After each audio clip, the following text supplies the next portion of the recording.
The studio lights were warm, the air charged with anticipation. Denzel Washington sat across from the host, his usual calm presence masking the fire that was about to ignite. The conversation had begun lightly, movies, legacy, the state of Hollywood, but the tone shifted when the topic turned to the government shutdown. The images of hungry families and shuttered food banks had been dominating headlines for weeks.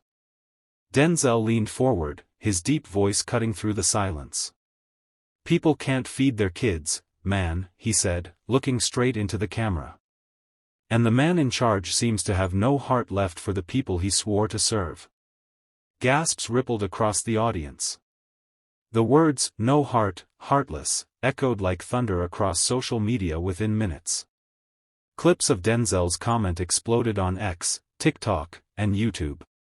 Hashtags like #HeartlessPresident and #DenzelSpeaksTruth began trending before the show even ended.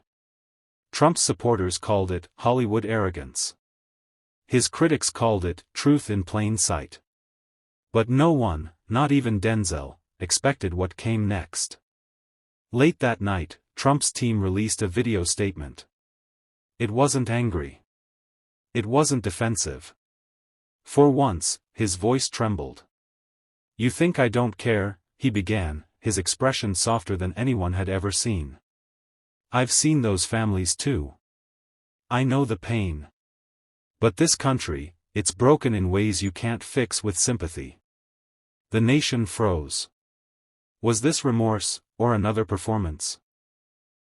Cable networks replayed the clip for hours. Commentators argued if Trump had just staged the most unexpected act of empathy in modern politics, or if it was the biggest manipulation of all time. The morning after Denzel's explosive statement and Trump's unexpected reply, America was divided like never before. News anchors couldn't agree on what had just unfolded. CNN called it a shocking display of vulnerability. Fox News dubbed it a calculated act. Meanwhile, millions of Americans flooded social media, dissecting every word, every facial twitch, every pause. On Good Morning America, a political analyst said, "Trump has built his image on strength and dominance. Showing emotion, real or staged, changes the narrative completely." Denzel might have sparked something he didn't intend. Clips of Trump's teary-eyed address played side by side with Denzel's calm yet piercing remarks. Commentators dubbed it the battle for America's heart. TikTok exploded with emotional edits of Denzel's words fading into Trump's speech, set to dramatic piano music. One video, captioned, "Two Men, One Nation's Pain," hit 15 million views in less than 24 hours. But amid the noise, a deeper truth began to surface. The shutdown had already forced millions of federal workers to miss paychecks. Food assistance programs were collapsing, and shelters were overflowing. Denzel's words, "People can't feed their kids," became a rallying cry for those living paycheck to paycheck. Trump's response, meanwhile, polarized the nation. To his loyal base, he was finally human. To his critics, it was Oscar-worthy acting. Yet, something about the tremor in his voice made even the skeptics pause. Was this the first crack in his armor, or the unveiling of a new kind of political theater? By nightfall, hashtags like #HeartlessOrHuman and #Denzel vs. Trump dominated every trending chart. Talk shows turned the exchange into primetime debate. And somewhere in Los Angeles, Denzel sat alone, scrolling through his phone, watching the chaos unfold, wondering if truth could still cut through the noise of performance. 2 nights later, Denzel appeared again, this time on The Tonight Show. The audience roared with applause, but his face was calm, serious. The host, trying to ease the tension, joked about how Denzel had accidentally started a national crisis. Denzel gave a faint smile, then leaned toward the mic. "Let me tell you something," he said slowly, voice low but firm. "This isn't about politics. This is about people who can't afford to wait for another speech. If a leader only shows emotion when cameras are rolling, that's not compassion, that's performance." The crowd went silent. The statement hit harder than anyone expected. It was aimed straight at Trump's touching address. Within seconds, the clip spread online like wildfire. Hashtags flipped from hashtag Heartless or Human to hashtag Real or Acting. News outlets ran split screens. Trump's teary eyes beside Denzel's cold stare. Analysts called it a masterclass in moral authority. Twitter threads dissected his tone, body language, and the unspoken challenge in his eyes.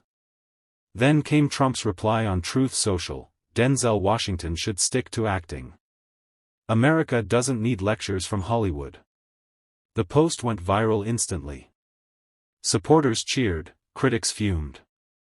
But the real explosion came from a follow-up tweet that Denzel's team quietly released an hour later. "I'll stop talking when people stop starving."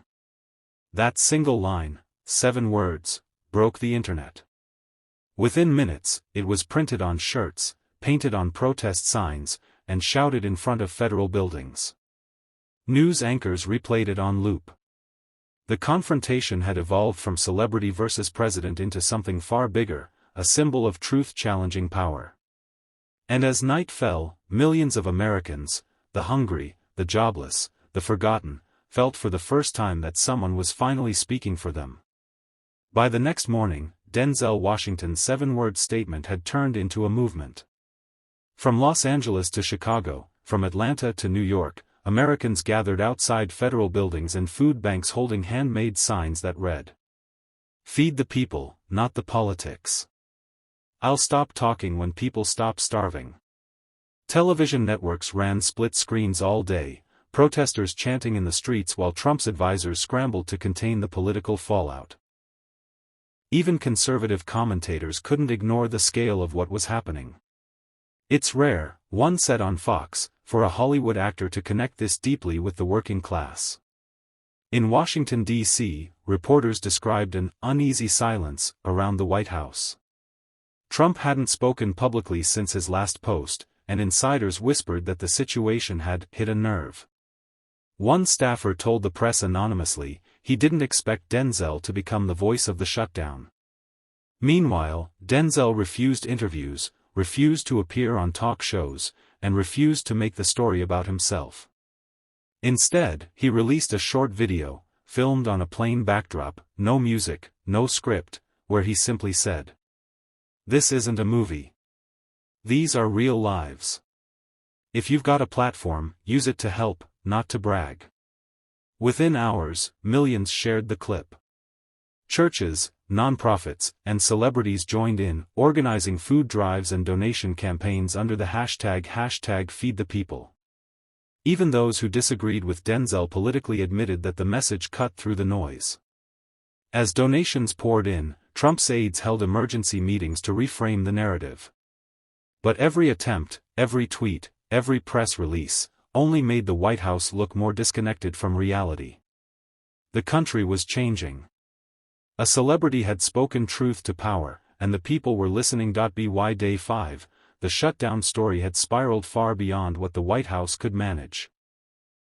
Trump's advisors warned that Denzel's words had become a rallying cry, not just a slogan, but a symbol of defiance. One strategist said off the record, "Every time we try to discredit him, it backfires. The man's untouchable." But Trump wasn't built to back down. The next morning, he launched a full-scale counterattack. In a press conference surrounded by his loyalists, he called Denzel a phony millionaire preaching about poverty from his mansion. Cameras flashed as Trump's voice rose with visible frustration. "Hollywood doesn't care about the American worker, I do. Denzel should stick to scripts and leave policy to the grown-ups." The clip exploded across every network within minutes. But the backlash was immediate. Commentators dissected every frame of Trump's expression, noting his clenched jaw and unsteady tone. Social media users flooded timelines with side-by-side photos, Trump behind a golden podium versus Denzel volunteering at a community kitchen years prior. The contrast was brutal. That evening, CNN aired a segment titled "Power versus Principle." Analysts discussed how Denzel had unintentionally cornered the president. "When you pick a fight with authenticity," one anchor said, you always lose." Meanwhile, Denzel's response came quietly. He posted a single quote from Nelson Mandela on his Instagram. "A nation should not be judged by how it treats its highest citizens, but its lowest." The post reached 40 million views in less than 2 hours. Even global outlets like The Guardian and BBC picked up the story, calling it "the moment Hollywood outshone Washington." But behind the public roar, a darker strategy began forming in the corridors of power. Trump's team started briefing friendly journalists, planting rumors that Denzel had political ambitions, a move meant to undermine his credibility. The battle was no longer about words, it was about control of the narrative. And Denzel, knowingly or not, had become the opposition's most dangerous voice. The next wave came fast, and brutal. Overnight, headlines began to shift. Tabloids ran stories about Denzel's lavish lifestyle and hidden political ties. Anonymous sources claimed he'd been in secret talks with opposition leaders. Right-wing podcasts accused him of trying to divide the country under the guise of compassion. Every morning brought a new attack. Grainy photos, half-truths, deliberate distortions, all stitched together to turn admiration into suspicion. The White House didn't have to say a word. The machine did the work for them. But Denzel had seen this before. Hollywood had tried to box him in, the press had tried to paint him as arrogant, yet he'd always stood taller than the noise. This time, though, it wasn't about his image. It was about the people he was speaking for. At a community center in South Central LA, he showed up unannounced. No cameras, no press team, just him and boxes of food. Word spread like wildfire. By the time the sun set, a crowd of hundreds had gathered, chanting his name, not as a celebrity, but as one of their own. Someone handed him a microphone, and what he said that night burned across social media like gasoline on open flame. "They can attack me, they can lie about me, but they can't hide the truth. When a man speaks for the voiceless, power trembles, because truth doesn't need permission." The crowd erupted. Phones lit up like torches. By midnight, #TruthDoesn'tNeedPermission was trending worldwide. The press tried to twist his words again, claiming he was inciting unrest. But the footage from the event, raw, unedited, human, told a different story. Even major outlets that had attacked him before quietly began to pivot. Viewers weren't buying the propaganda anymore. They were feeling something far more dangerous to the establishment: empathy. Inside the White House, Trump's aides panicked. The smear campaign had failed, it had backfired. Every attack only made Denzel's message stronger. "He's bulletproof now," one advisor muttered during a late-night strategy call. "We created a symbol." The tide was shifting. And once a symbol takes root, no headline can bury it. By the end of the week, Denzel Washington's message had gone global. What began as a local protest had erupted into a worldwide conversation. Across London, Sydney, Paris, and Johannesburg, people gathered with signs that read, "Feed the people. Truth doesn't need permission. We stand with Denzel." News anchors abroad called it a cultural awakening. European talk shows debated whether an American actor had just reignited the moral compass of a divided nation. African media praised him as a son of the diaspora speaking power to empire. Even in Japan, where the controversy had first flared over Trump's Asia remarks, crowds gathered silently outside the U.S. Embassy, holding candles and placards quoting Denzel's words. Trump, meanwhile, was losing control of the narrative. In his next rally, he lashed out again. Foreign countries shouldn't be listening to a Hollywood actor about how to run America. But the crowd was smaller this time. The cheers were weaker. His words, once electrifying, now felt hollow. Networks zoomed in on the restless expressions of supporters, the hesitations between chants. Something was shifting, deep and irreversible. Back in Los Angeles, Denzel sat down for a rare interview. The host asked him if he realized how far his message had traveled. He paused, looked straight into the camera, and said, "This isn't about me. This is about reminding power what it forgot, that people matter. If my voice reached someone on the other side of the world, maybe it's because truth has no borders." The studio went silent. Then, applause, long, unfiltered, almost cathartic. Within hours, the quote became a rallying cry. Politicians abroad began referencing it in speeches. Hashtags turned into billboards. For the first time in years, America wasn't the center of the story, it was the lesson. Trump's team, furious, tried to shift focus with foreign policy distractions, but every press release was drowned by one repeating echo on every platform, every screen, every street corner. Truth has no borders. Denzel's face, calm, resolute, became the emblem of something bigger than fame or politics. He hadn't just spoken, he'd sparked a movement that crossed oceans. And somewhere in the White House, Trump watched in silence, realizing this wasn't just bad press anymore. It was history forming, without his permission. The chaos was now uncontainable. Every network, every talk show, every late-night comedian was dissecting the same question: had Denzel Washington just done what no politician could, unite people through truth? Trump's administration, desperate to reclaim control, executed a last-ditch plan. Overnight, state-friendly outlets flooded the airwaves with headlines like "Hollywood Hypocrisy Exposed" and "Denzel's Words Fuel Division." Coordinated opinion pieces appeared in print and online, all carrying the same talking points: that Denzel was anti-American, elitist, and out of touch. But there was a problem: Denzel didn't respond. No tweets. No interviews. No statements. Just silence. And that silence was deafening. While Trump's media machine screamed louder, Denzel's quiet refusal to engage became the loudest message of all. People started quoting his earlier lines again: "Truth doesn't need permission, feed the people, not your ego."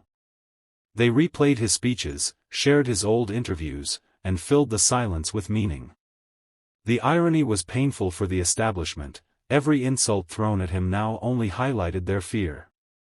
The more they attacked, the more the public rallied behind him. Soon, that energy spilled into the streets. Peaceful marches began popping up in major cities. Not angry protests, but vigils of solidarity.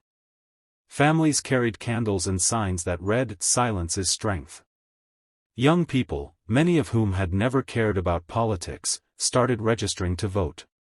Social movements and community groups adopted Denzel's words as mottos. Inside the West Wing, panic turned into paranoia. Trump slammed his fist on the table during a briefing, shouting, "Why won't he say something? Why won't he fight back?" An aide whispered, "Because he doesn't need to, sir. Everyone else is fighting for him." For the first time, Trump looked uncertain. Not angry, uncertain. Because power thrives on noise. On conflict. On control. And now, his greatest opponent wasn't a rival politician, it was a man who had mastered the art of stillness. The world was watching a new kind of rebellion, one that didn't shout, but resonated. And in that silence, a truth had begun to echo louder than any speech ever could. It had been weeks since Denzel Washington last spoke publicly. The world had grown used to his silence, yet the energy it carried hadn't faded. It lingered in conversations, in classrooms, in protests, in the quiet determination of people who now demanded better from their leaders. Then, one morning, the silence broke. Without warning, a simple post appeared across all of Denzel's verified social media accounts: no hashtags, no slogans, no drama. Just a short video. Black background. One chair. A single light. Denzel walked into frame and sat down. He looked straight into the lens: no makeup, no suit, no teleprompter. His voice, calm but cutting, filled the void. "You can silence truth for a moment. You can twist it, mock it, drown it in noise. But you can't erase it. Because truth lives where power fears to look, in the eyes of the people. He leaned forward. When I spoke about feeding the people, I wasn't talking about food alone. I was talking about dignity. Hope. Humanity. We built a nation that rewards greed and punishes compassion, and we wonder why it's starving. For a long pause, he said nothing. Just breathed. The camera stayed still, capturing every ounce of conviction in his eyes. Then, softly, almost as if speaking to himself, he said, "This isn't about a man in the White House. It's about the mirror in ours." And the screen faded to black. The internet exploded. Within minutes, #TheMirrorInOurs was trending in every country. Major news networks aired the full clip without commentary. Even those who disagreed with Denzel couldn't deny it. This wasn't performance. It was truth distilled to its purest form. Trump's team tried to respond, but nothing stuck. Every tweet, every speech, every attempt to mock Denzel only amplified his message. The president called him a washed-up actor trying to play politics, but the crowd wasn't laughing anymore. Because when Denzel spoke this time, it didn't sound like celebrity activism. It sounded like prophecy. At that moment, America didn't need a politician. It needed a conscience. And Denzel Washington, whether he wanted it or not, had become exactly that. It was a gray morning in Washington, D.C. The air felt charged, not with anger, but with something far heavier, anticipation. Tens of thousands of people had gathered around the National Mall, waiting. They weren't waiting for a politician, a campaign, or a promise. They were waiting for a man who had reminded them that truth, once spoken, doesn't die, it multiplies. Denzel Washington stepped onto the stage. No teleprompters, no slogans, no handlers. Just a microphone and a crowd stretching farther than the eye could see. The cameras from every major network were live, but for the first time in a long time, the broadcast wasn't about spectacle. It was about substance. He looked over the sea of faces, young, old, black, white, working class, veterans, teachers, parents, dreamers, and began to speak. "This isn't about who sits in that house behind me," he said, motioning toward the White House in the distance. "It's about who we've become inside our own." The crowd went silent, every word slicing through the crisp air. "We let greed dress itself as greatness. We let cruelty wear the mask of strength. We started mistaking arrogance for leadership, and forgot that compassion built this country in the first place." Thunderous applause erupted. Some were crying. Others stood frozen, absorbing every syllable. "They called me an actor playing politics," he continued, "but this isn't a role. This is a reflection. I'm not running for anything, except the truth. Because the truth has been running from us for too long." The crowd roared. Chants of "Truth! Truth! Truth!" echoed across the mall. He raised his hand for quiet and closed with a final, resonant line. "History doesn't remember those who shouted the loudest. It remembers those who stood up when it mattered most. So stand up, not for me, but for each other. Feed the people. Heal the nation. Let truth lead again." As he stepped back, the chants continued, waves of unity cutting through the noise of politics, the bitterness of division, and the fatigue of a nation long at war with itself. From that day, analysts would say the Denzel effect had begun, not a movement led by fame, but by faith. His words became curriculum in schools, murals on walls, and mantras in communities across the country. And somewhere behind the tinted windows of the White House, Trump watched the broadcast in silence. For the first time, there were no tweets, no comebacks, no sound. Because deep down, even he knew, the script had changed. The people had found their voice again. And that voice was louder than power itself. What we witnessed wasn't just a speech, it was a shift. Denzel Washington didn't campaign. He didn't preach. He reminded America that truth doesn't belong to the powerful, it belongs to the people. And when the people remember that, no government, no corruption, no ego can silence them again. This is not about politics anymore. It's about humanity. It's about feeding souls, not headlines. So ask yourself, when history looks back, will it see you standing silent, or standing up? I'm not saying believe everything you hear. I'm saying, listen. Listen to the silence between the noise. Because that's where truth lives. If you believe the truth still matters, like, share, and let your voice join the millions who refuse to stay quiet. The world is watching, and this time, it's watching us.